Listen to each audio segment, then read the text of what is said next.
Nang maramdaman na lumulubog ang kutsyon sa likuran niya, alerto niyang binuksan ang mga mata. Pero wala nang ibang gumalaw pa matapos sumiga ang lalaki sa likuran niya, kaya sandali muna siyang lumingon. Nakatulog ng lalaki habang nakatalikod sa kanya. Meron pang sapat na espasyo para sa isa pang tao sa gitna ng malaking king-size bed. Doon lang medyo nag-relax si Isabela pero hindi siya nagpakampante na lang. Walang nakakaalam kung hanggang kailan tatagal ang kapayapaang ito. Pero sobra na talaga siyang inaantok at hindi niya na namalay na katulog na pala siya.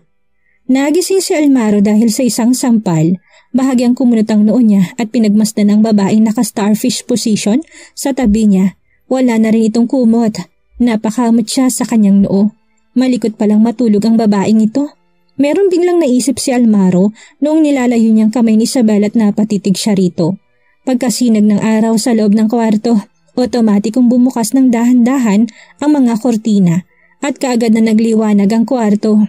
Unti-unting gumalaw ang mga pilikmata ni Isabela at tamad niyang inunat ang mga kamay para yakapin ang unan sa tabi niya. Kiniskis niya pang mukha rito. Bakit iba sa pakiramdam to?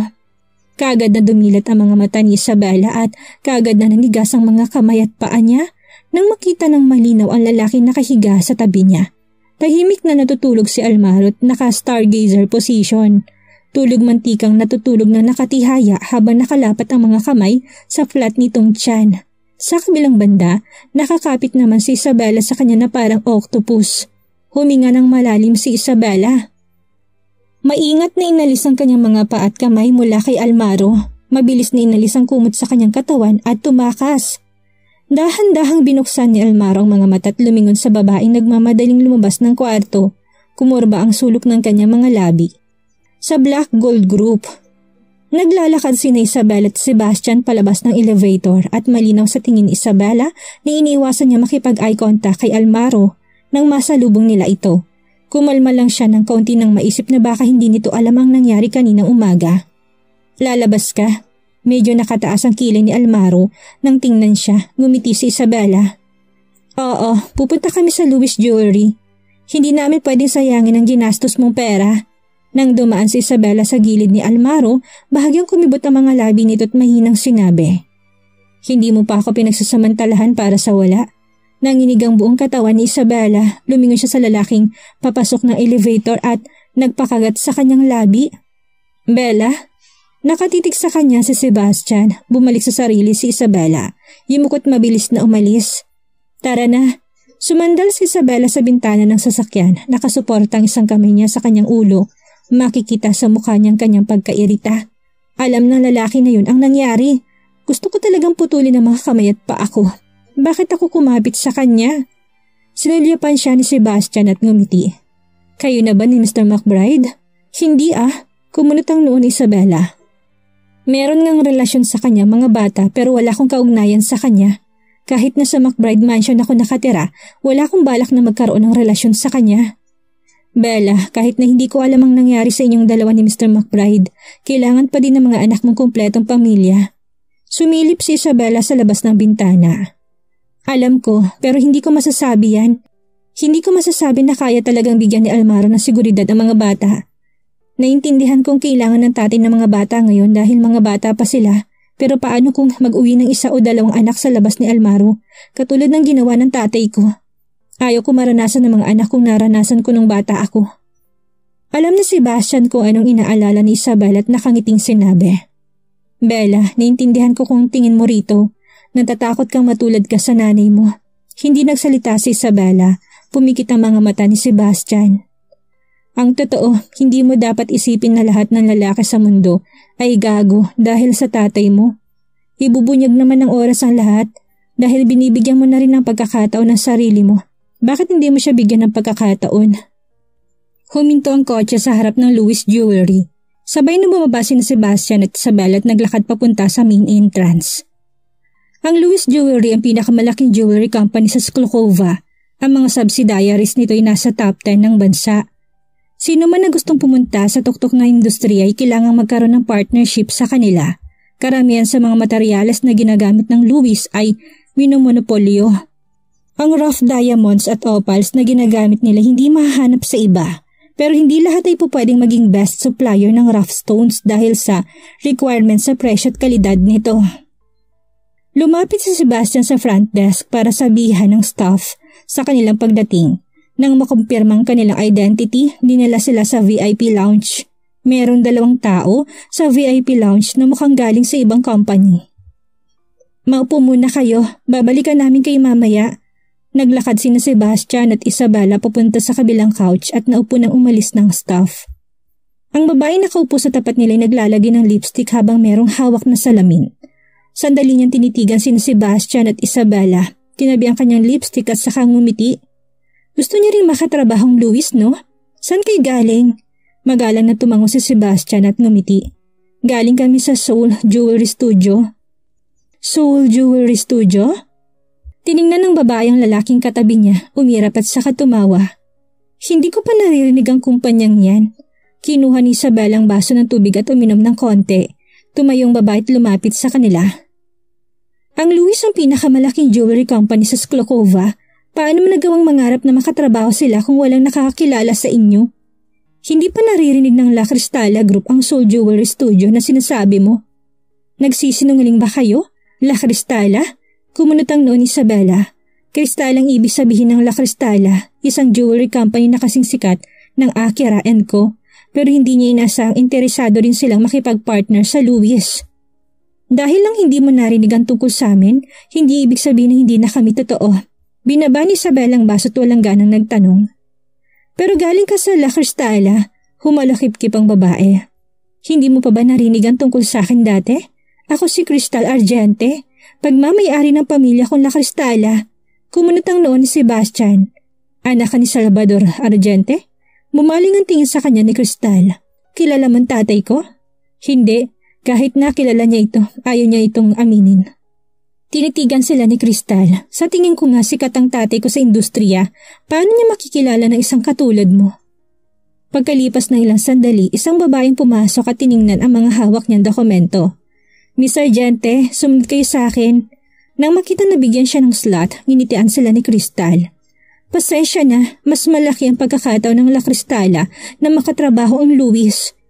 Mayabang na umalis si Crystal sa VIP room. Lumingon si Isabela kay Sebastian at nagtanong. Tito Sebastian, bakit meron akong kutob na hindi paboritong anak ng tatay niyang babaeng yun? Hindi parte si Isabela ng jewelry business sa Sklokova. Pero meron siyang kaunting kaalaman. Ang chairman ng La Cristala na si Salvador Argente ay isa sa kilala sa mga larangan ng negosyo. Pero kilala rin ito sa pagiging mapagkumbaba, mabait at magaling makisama sa lahat ng tao. Mas palakaibigan si Mr. Argente kumpara sa kanyang anak. Napangiti na lang si Sebastian. Mukhang pareho tayo ng intensyon ng La Cristala. Pinadala nila si Mr. Argente para makipagnegosasyon para sa isang partnership. Balak nilang makuha ang source ng Louis. Tumaas ang kilay ni Isabela. Nag-aalala si Sebastian. Ano kayang kondisyong ilalapag ng La Cristala? Baka hindi sapat ang $12 million kahit ang access lang sa Tanzanite ay nagkakahalaga na ng $12 million dahil Louis lang ang nag-iisang kumpanya na merong karapatang makatrabaho ang Beaumont. Sigurado malaking halaga ng perang nagastos ng Louis para manompoli ang import channels. Halos 1 oras sila naghihintay doon bago muling dumating ang staff. I'm sorry, sabi ni Madam Nova ay bagong established pa lang ang studio niyo at hindi pa listed. Hindi niya alam kung anong ability niyo. Gusto niyang bumalik kayo kapag mas naging established na kayo. Tumayo si Sebastian. Sinabi talaga ni Madam Nova, nabiglang staff. Mr. Burlington, yun ang sinabi niya. Messenger lang ako. Mahinahon lang si Isabela sa kanyang kinaupuan. Hindi siya lumingon. Anong kondisyon ang binigay ni Madam Nova? Humintong staff at sinabing, hindi po ito tungkol sa kondisyon. Hindi pa stable ang studio niyo. Iniisip lang ng chairman namin ang posibilidad na isang long-term partnership. Yumuko si Isabela, dahan-dahang tumayo at naglakad papalapit sa staff. Sige, sana ito pa rin ni Madam Nova ang sinasabi niya at hindi kami paghintayin ng matagal. Ngumiti siya at umalis sa VIP lounge kasama ni Sebastian pero nakasalubong niya si Crystal. Tumawa ito na makitang tinanggihan silang kausapin at sinabing, sinabi ko na sa'yo, maswerte ka na tinayaan ng Louis ang isang maliit at hindi kilalang kumpanyang tulad mo na makakuha ng appointment. Ibang usapan ng partnership. Tiningnan siya ni Isabela. Anong channel ang nakuha ng La Cristala? Syempre, nakuha namin ang Black Opal. Hindi mo siguro alam kung ano yon. Arogante siyang nilagpasan ni Crystal. Para magwawala ng itsura ni Sebastian. Akala ko nakuha nilang source para sa Tanzanite. Sabi ni Isabela na makaalis sila. Nakayuko sa Sebastian na para bang sinisisi niyang sarili. Siguro dahil bago pa lang ang kumpanya natin, hindi na ako magugulat kung inisip ni Madam Nova ang tungkol sa future profits. Tito Sebastian, pwede bang magkaroon ka ng konting pride? Tiningnan siya ni Isabela at ngumiti. Natigilan si Sebastian. Anong nasa isip mo? Tumawa siya. Hindi tayo pwedeng umalis kung hindi tayo haharapin ni Madam Nova. Samantalang kinuha ni Madam Nova ang kapit sumimsim dito. Nang bumalik ang staff para mag-report, matalim nitong tiningnan. Hindi pa rin sila umaalis, sabi mo? Opo, nasa baba pa rin sila. Yumuko si Madam Nova. Hindi pa nga sila listed company pero malakas ng loob nilang makipag-usap sa akin tungkol sa partnership para sa source ng Tanzanite. Nakakita na ako ng mga malalakas ang loob pero hindi ganito kayabang.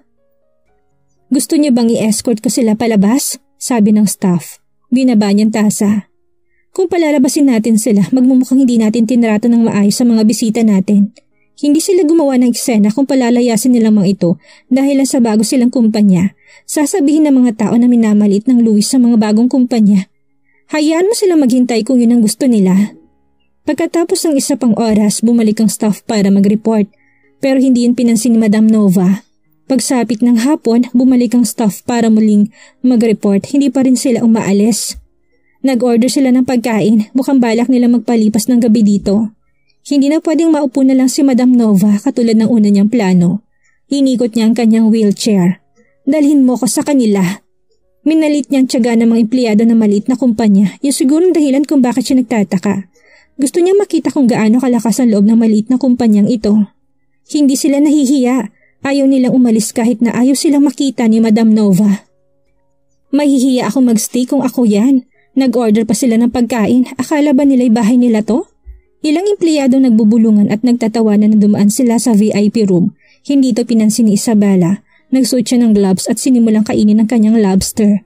Napuno ang buong kwarto na masarap nitong amoy. Kinuha niyang isang kanang Coke. Lobster at Coke? Perfect. Habang tulak-tulak ng staff ang wheelchair ni Madam Nova, naamoy nila ang lobster sa pinto pa lang. Sumilip sila sa loob. Isang dalagang masayang kumakain nang tumingala si Sebastian, napatigil siya sa kadahan-dahang tumayo bago hubarin ang kanyang gloves. Lumingon si Isabela at mahinahong inalis ang kanyang gloves. Hello, madam. Tiningnan ni Madam Nova si Sebastian. Bagong jewelry company mong Soul? Ngumiti si Sebastian. Hindi, akin po ito. Sumagot si Isabela. Lumingon si Madam Nova sa kanya, bahagyang nagulat. Sa'yo? Tumango si Isabela. Nagdududang tiningnan ni Madam Nova si Sebastian. Nagtatrabaho ka sa isang jewelry company na mas bata sa'yo? Madam, matagal na ako nasa business pero hindi pa ako nakakilala ng ganito ka-talented. Kusa ko tong ginagawa, sagot ni Sebastian. Tiningnan ni Madam Nova ang pagkain sa mesa at saka muling tinignan ang dalawa. Ang saya niyong kumakain sa office ko. Balak niyo bang matulog dito kung hindi ako pumunta? Ngumiti si Isabela. Plano naming umalis pagkatapos naming kumain pero dumating naman ho kayo. Mabuti na magkaroon ng konting pride. Malinaw ang sinabi ko. Ano sinusubukan mong gawin? Komplikadong ekspresyon ni Madam Nova. Ang totoo, desperado kami para sa pagkakataong ito. Alam ko nag-aalala kayo kasi bagong company pa lang kami at hindi pa listed at baka hindi kami makasurvive sa future. Pero kailangan talaga namin ng source partnership para sa Tanzanite. Yun ang kulang na piyesa sa marami naming designs. Nagdududa si Madam Nova. Pwede ka naman gumamit ng sapphire. Bakit kailangan mo ng Tanzanites? Ngumiti si Isabel at sinabing, kung titinan namin ang international market, malaking ang value ng sapphire. Pero kakaibang kulay ng Tanzanite habang ang saturation at kintab nito ay masigit pa sa sapphire. Pagkatapos sasabihin yon, lumapit siya kay Madam Nova. Ngumiti at direktang tumingin sa mga mata. Ginagamit ng Louis ang Tanzanite bilang isang exquisite gem. Ibig sabihin na pareho natin nakikitang malaking potensyal ng Tanzanite. Napakakunti lang ng mga designs na gumagamit ng Tanzanite sa Sklokova. Karamihan sa mga batay hindi pa nasasaksihan ng ganda ng Tanzanite. Kung nakatago to, wala nang rason pa para manatili ito sa market. Tinitigan ni Madam Nova ang sincere na dalaga sa harapan niya. Iniisip niya mga taong kinausap siya tungkol sa pakipag-partner para sa channels ng Tanzanite. Hindi nila yun pinili dahil sa ganito nito bagkus ay nagustuhan lamang nila ito dahil kakunti lamang ito.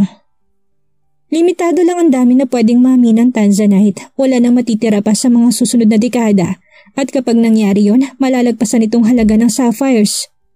Dahil sa mas malaki ang halaga ng mga bibihirang bagay, ayaw niya sayangin ang ganong kahalagang bato sa isang walang kabuluhang bagay, kaya naman palagi siya nagbibigay ng kondisyon na mahirap maabot. Gayunpaman, mukhang determinadong babaeng ito sa Tanzanite at alam na alam din ang ganda nitong taglay. Katulad ng sinabi nito, karamihan sa mga batang henerasyon na hindi pa nakikita ang ganda ng Tanzanites at inaakalang kapareho lang ito ng sapphires. Kung itatago ang gem na yon, mawawalan ito ng halaga.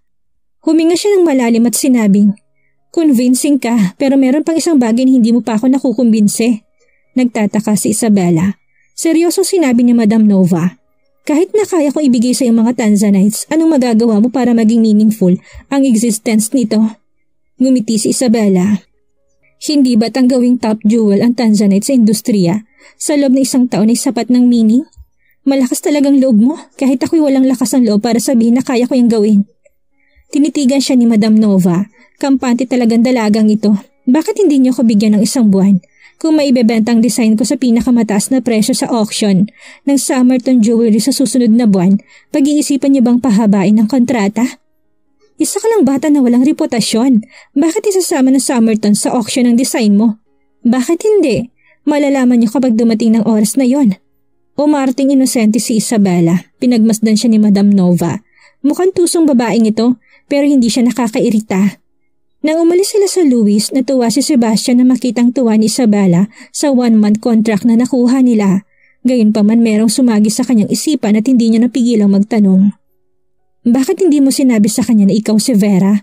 Ang kasikatan at pangalan niya bilang isang international jewelry designer ay maglalagay sa kanya sa top designer sa fashion business." Maingat na tinabi ni Isabela ang agreement, tumingala at sinabing, "Baka isipin ni Madam Nova na malaloko kapag sinabi ko yan.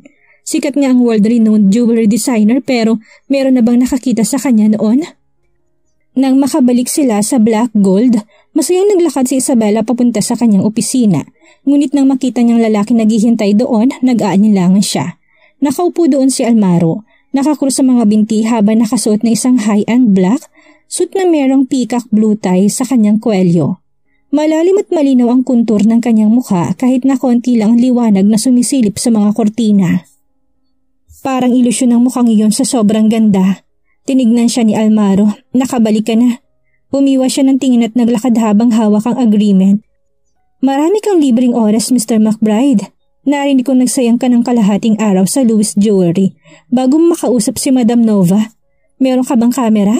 Chinek niyang kanyang mga damit. Siguradong meron itong hidden camera. Tinikom ni Almarong maninipis na labi. Dahan-dahan siyang tumit lumapit kay Isabela.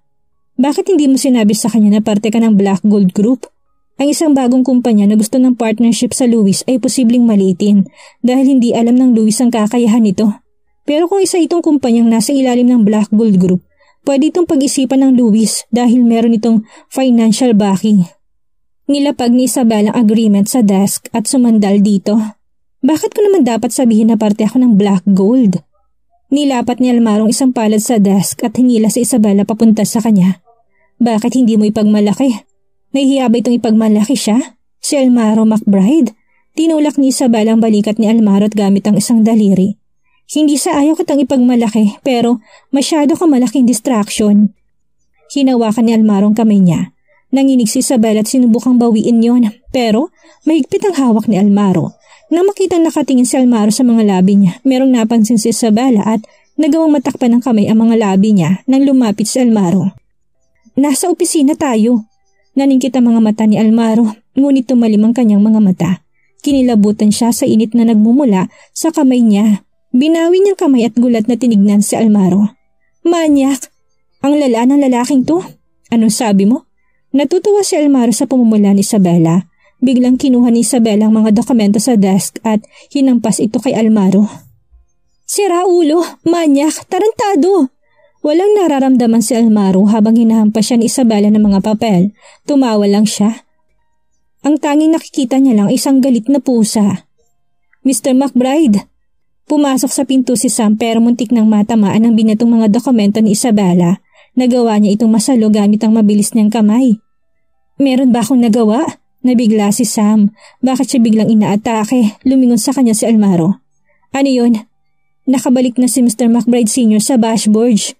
Gusto niya kayong maghanda. Mr. McBride Sr.? Pinulot ni Isabela ang mga dokumento at napahinto. Siya bang head ng family ng McBride? Sige, sumagot si Almaro. Pagkaalis ni Sam, tiningnan niya si Isabela. Sumama ka sa dinner kasamang dad ko ngayong gabi. Hindi ako pupunta. Nabigla si Isabela. Kung pumunta siya at makitang ama nito, ibig sabihin ay kinukumpirma niyang relasyon nila. Hindi ka pupunta? Naningkit ang mga mata ni Almaro. Hindi. Desidido si Isabela. Tinaas ni Almaro ang kamay niyang nakalapat sa mesa, humawak sa bewang ni Isabela at hinalikan nito. Ikaw! Gustong itulak ni Isabela ang katawan nito pero mas lalo itong dumikit sa kanya at patuloy na pagnanakaw ng halik. Sagutin mo ko ulit. Kinagat niyang labi nito. Binabantaan siya. Hindi nagsalita si Isabela. Kinagabihan sa executive restaurant ng Grand Imperial, ang magarbot marangyang decor ang pinakamaganda sa Bashborge. Ang buong nightline ng Bashborge ay makikita mula sa 650 feet above sea level. Isang malaking dahilan kung bakit pinipiling kumain ng mga mayayaman dito. Nagbihis si Isabela sa isang set ng plain at malinis na office attire. Pinili niya magsuot ng isang puting wide neck, lantern sleeve top at isang pares ng beige high-waisted, wide-leg trousers. Isang ribo na nakatali sa kaliwang bewang niya dahilan para lalo siyang magmukhang mahinhin at matalino.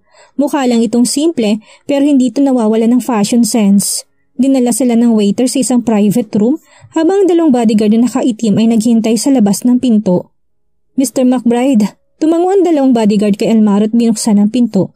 Sa private room na magarbong dekorasyon, isang prestihiyosong middle-aged na lalaking nasa mga 50s ang nakaupo sa harapan ng mesa.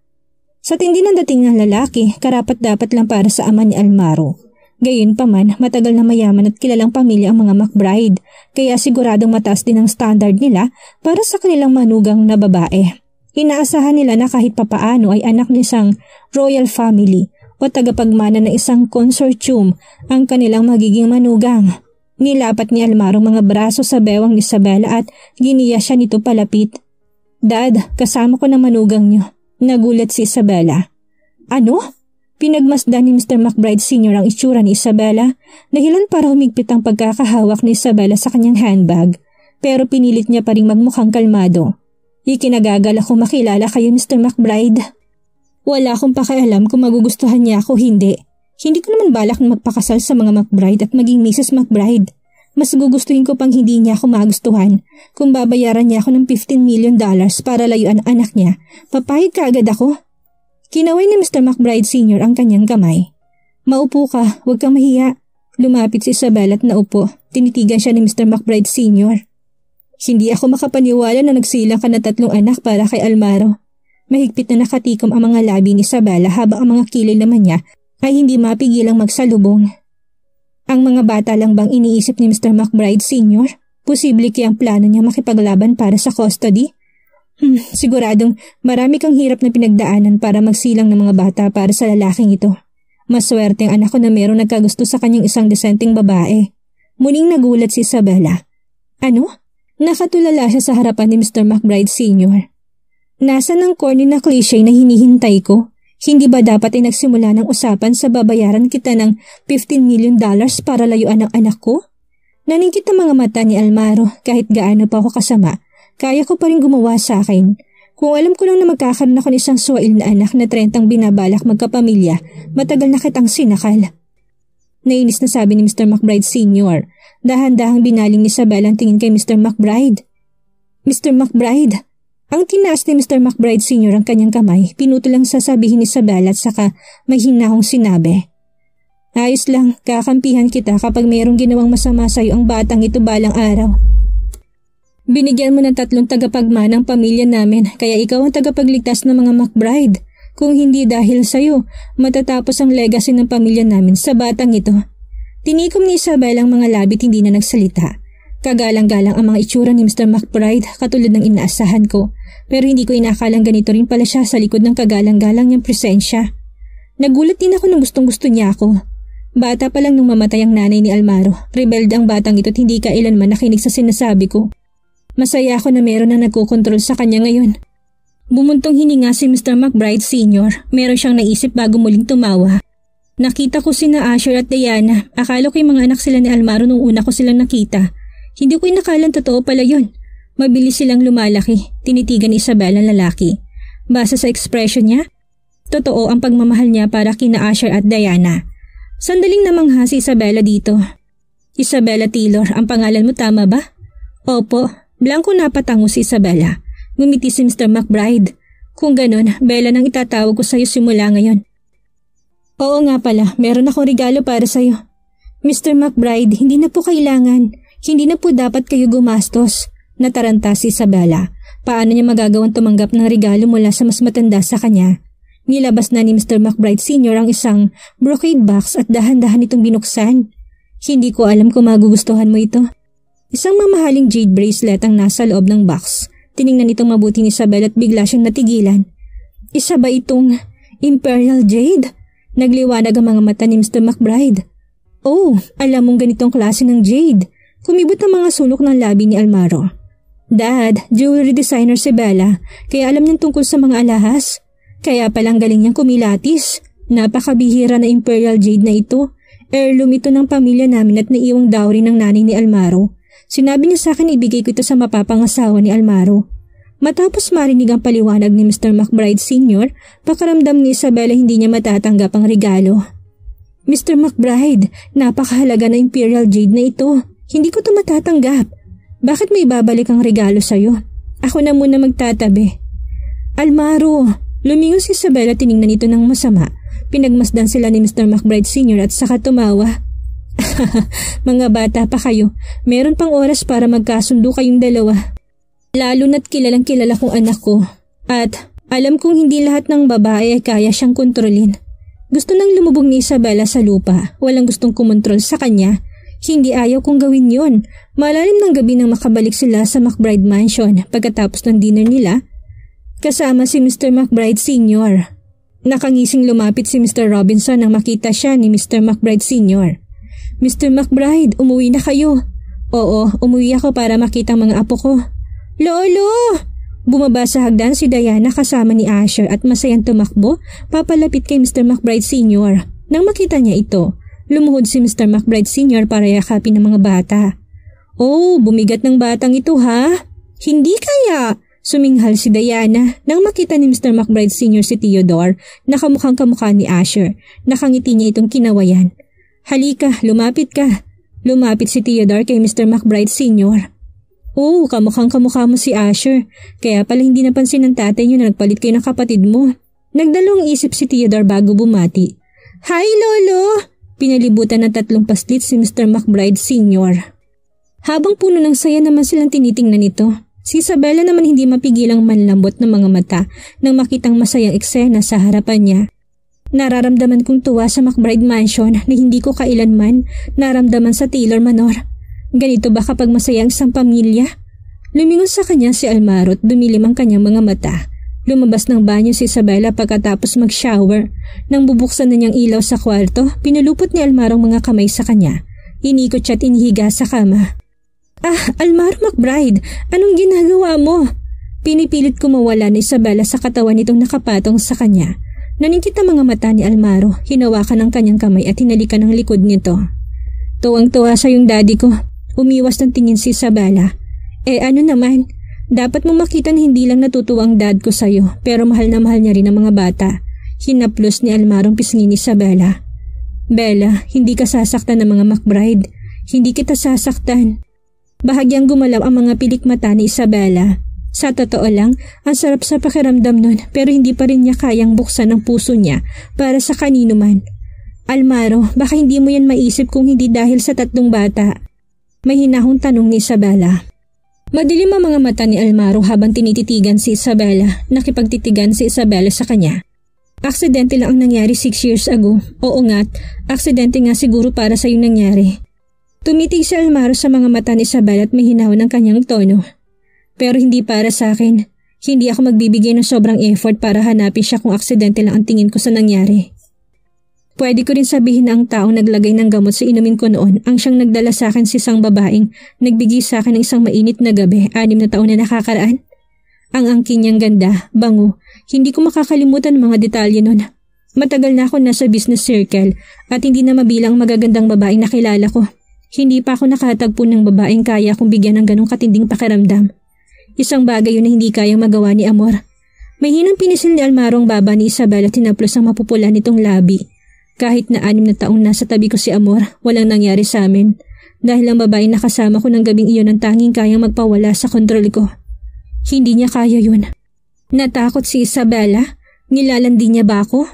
Ang landi-landi niyang lalaki? Almaro, tama na. Ang halik na dumampi sa mga labi ni Isabela ay kasing tindi at bayolente ng nararamdaman ni Almaro. May hirap patayin ng apoy kapag nag-aalab na ito.